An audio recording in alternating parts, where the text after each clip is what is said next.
ہم سب زندگی میں مختلف پہلوؤں سے گزرتے ہیں۔ دو اہم پہلو جن سے ہم سب گزرتے ہیں وہ کام اور فیملی ہیں۔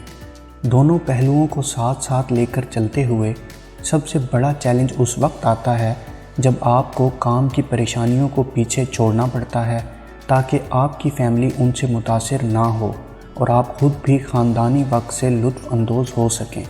اسی طرح یہ کہانی ہمیں کام کی پریشانیوں کو فیملی سے الگ رکھنے کا سبق دیتی ہے تاکہ آپ اچھی زندگی گزار سکیں۔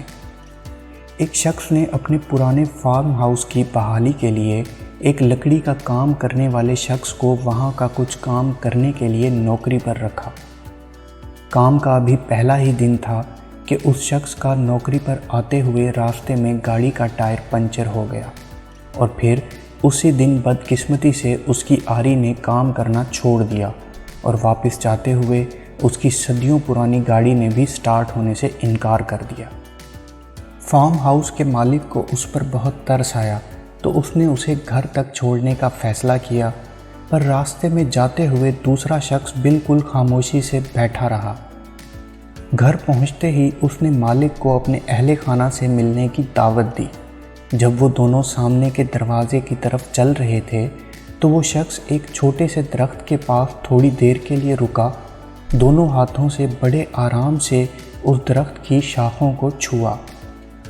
پھر جیسے ہی گھر کا دروازہ کھلا اس شخص کے چہرے پر حیرت انگیز تبدیلی آئی اور اس کا تھوڑی دیر پہلے والا افسردہ اور مایوس چہرہ مسکراہٹوں سے کھل اٹھا اور اس نے خوشی سے اپنے 2 چھوٹے بچوں کو گلے لگایا اور اپنی بیوی کو پیار دیا۔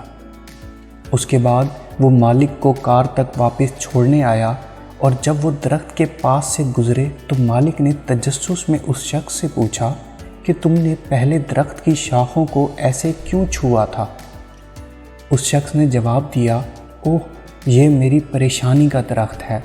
میں جانتا ہوں کہ نوکری میں پریشانیوں سے بچنے میں خود کی مدد نہیں کر سکتا، لیکن ایک بات ضرور ہے کہ ان پریشانیوں کا میری بیوی اور بچوں سے کوئی تعلق نہیں ہے۔ اس شخص نے اپنی بات کو جاری رکھتے ہوئے کہا، جب میں گھر آتا ہوں تو میں ان پریشانیوں کو ہر رات گھر سے باہر درخت پر لٹکا دیتا ہوں، پھر صبح ہوتے ہی میں انہیں دوبارہ اٹھا لیتا ہوں۔ اس شخص نے مسکرا کر کہا، حیرت کی بات یہ ہے کہ جب میں ان کو لینے کے لیے صبح آتا ہوں تو وہ پریشانیاں اتنی زیادہ نہیں ہوتیں جتنی مجھے یاد ہوتی ہیں کہ میں نے پچھلی رات لٹکائی تھیں۔